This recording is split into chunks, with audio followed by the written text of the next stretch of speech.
Hello everyone, my name is Just Some Iguana, and welcome back to Let's Talk About. Today, I'll be taking a look at a personal favorite game of mine. What game would that be? Well, it is, of course, F.3.A.R, abbreviated to First Encounter Assault Recon 3, or F.3.A.R if you look at the logo.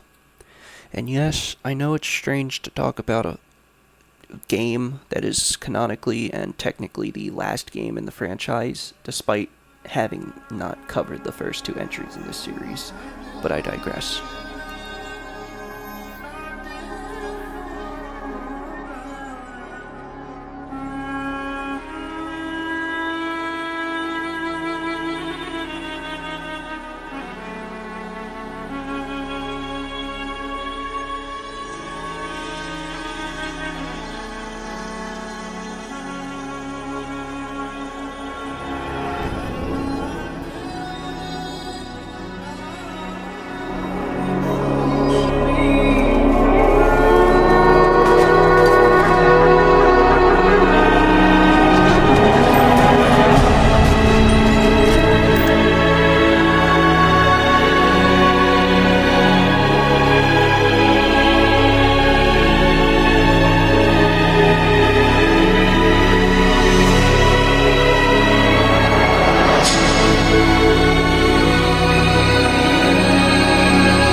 F.3.A.R was developed by Day One Studios and published by Warner Bros. Interactive. Though if you look at it from a certain point of view, it was more like shafted by Warner Bros. Because they really fucked this game's development up. But I digress. F.3.A.R was developed using Day One Studios' own engine, which was also used to develop a game called Fracture, whatever the hell that is. The most notable information on F.3.A.R follows. It is written by Steve Niles, with cutscenes and most of the script being consulted on by John Carpenter. Yes, John fucking Carpenter. The same director who gave us such classics as Halloween and The Thing, which is pretty funny considering you figured they would let a horror director direct their game's script. But Warner Brothers obviously didn't let that fucking happen. For those who don't know, F.3.A.R and F.3.A.R as a whole are best described as first-person shooters meet psychological horror. That is the first F.3.A.R and F.3.A.R Extraction Point. And the final few chapters of F.3.A.R Perseus Mandate could technically be described as horror. F.3.A.R 2, pretty kooky and spooky in some parts. F.3.A.R 3, the horror is more of just a non-existent phantom.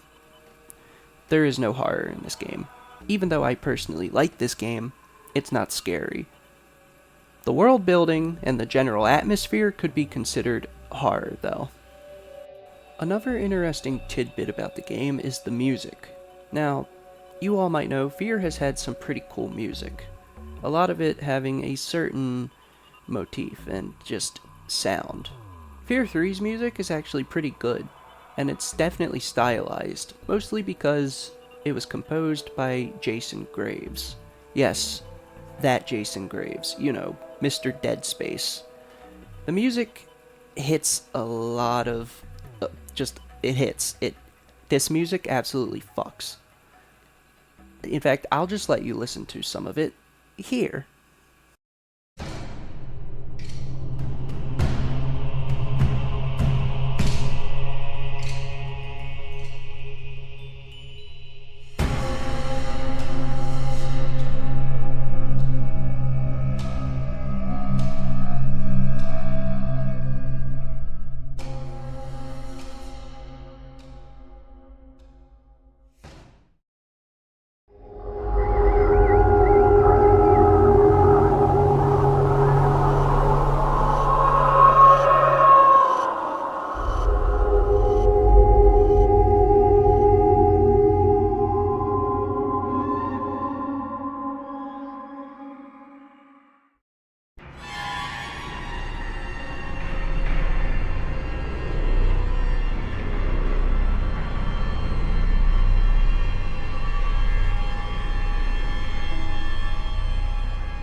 For the last bit of general info, F.3.A.R was released on June 21st, 2011 in America, later being released on the 24th of June in Europe and the 29th in Australia, respectively.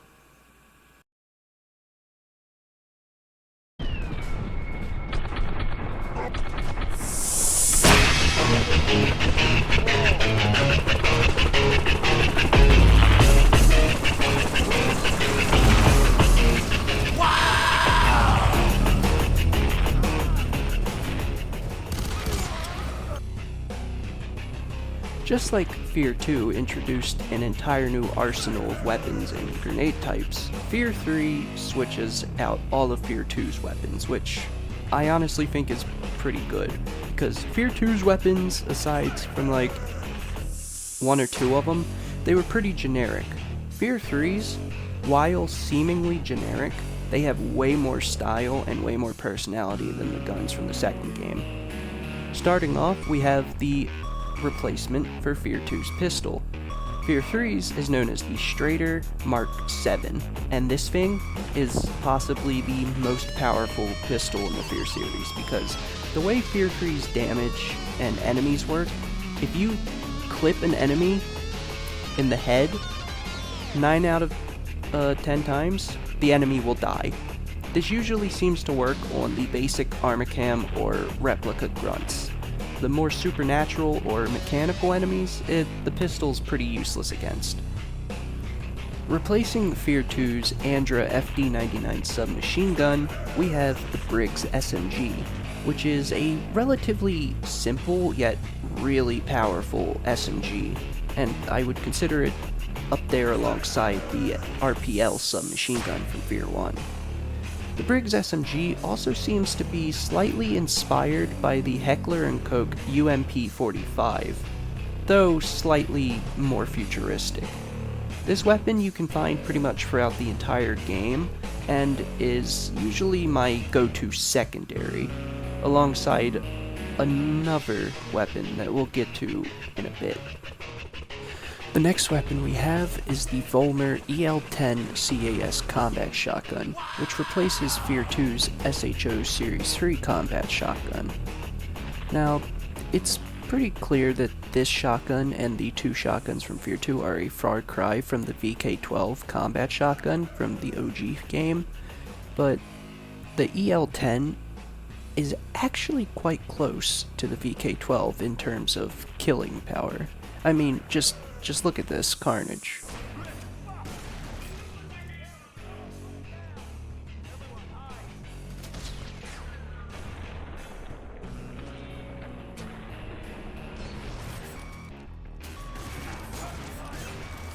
This next weapon is the obligatory technologically advanced laser weapon, which we have seen throughout the F.3.A.R series.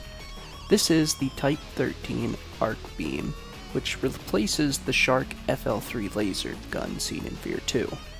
Though the Arc Beam seems to combine both the Shark laser and the Balzer LM10 napalm cannon, as this weapon is indeed a laser gun, but it doesn't slice people in half. It more so lights them on fire. It's kind of like a giant magnifying glass if you look at it.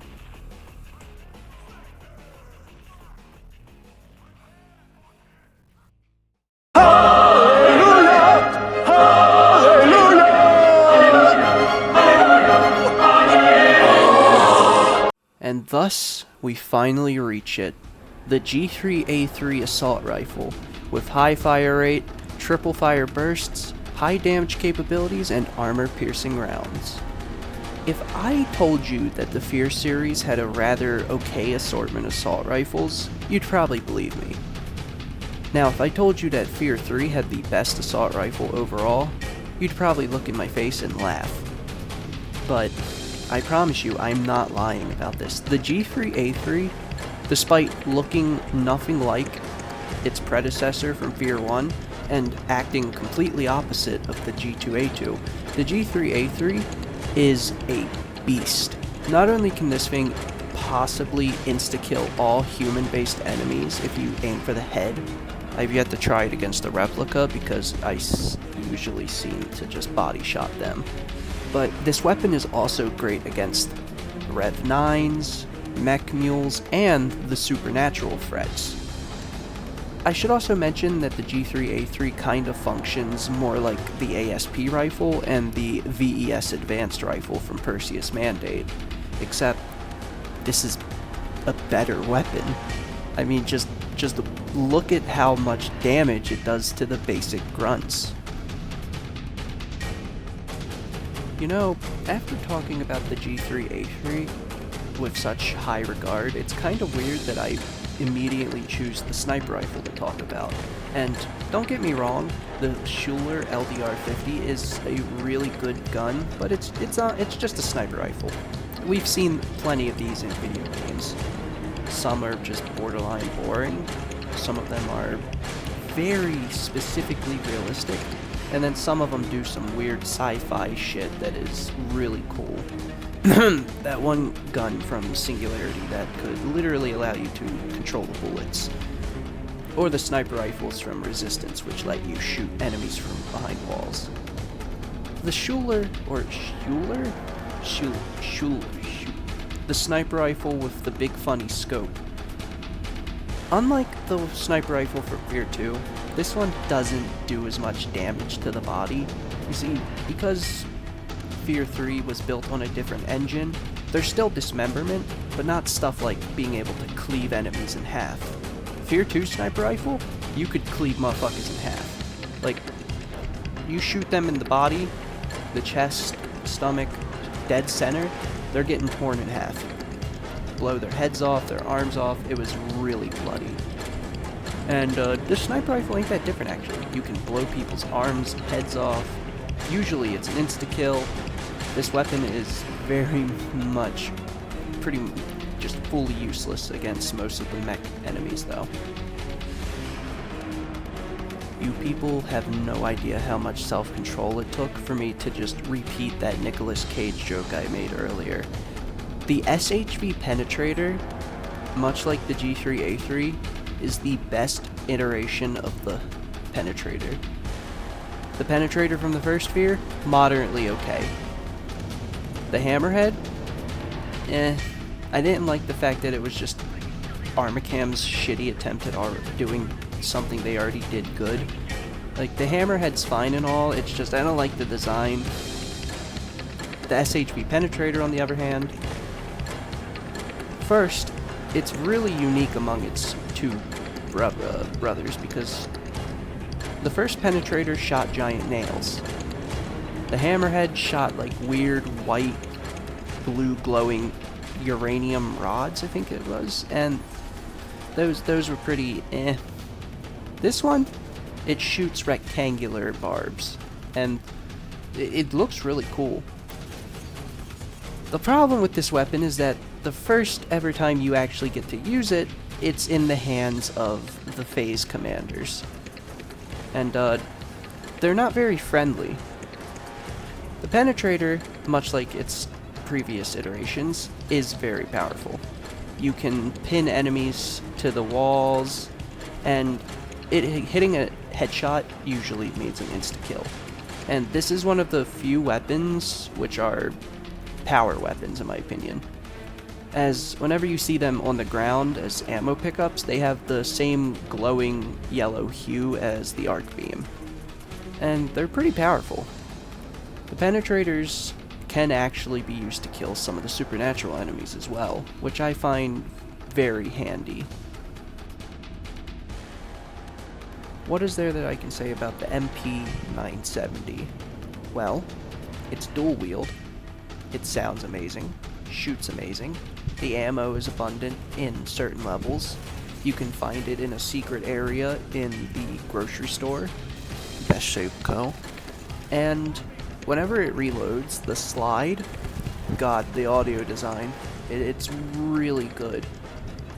A certain enemy type actually uses this weapon in-game. You can encounter them in a few sections. These Armacham soldiers usually have the same uniform style as the phase commanders and phase casters, and that's a little bit of a theory that I'd like to get into in the enemy section.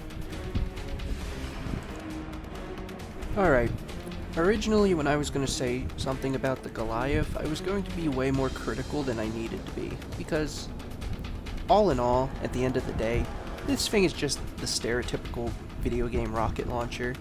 It gets the job done, and F.3.A.R hasn't really had a good track record with rocket launchers, aside from the first game, even though that game's rocket launcher was a triple fire burst.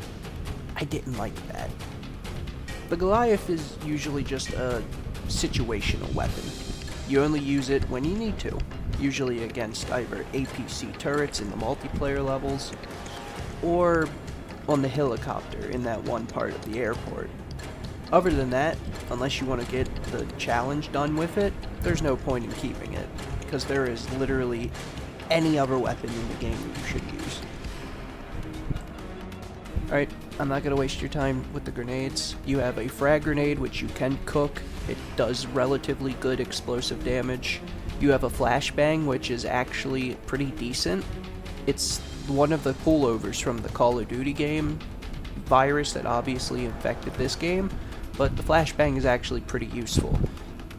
And the electric grenade, which has been changed into a more of a Tesla rocket from Doom 2016 multiplayer, as it doesn't just explode, it will float in the air, sending off electrical blasts which can hurt enemies and stun them, and then it will explode and will usually kill fucking everything in a 2-mile radius around it. And the riot shield, which is the riot shield. I'm not talking about it because it's actual garbage. Could have been a different weapon altogether, because in reality it's just a shield and the Briggs SMG.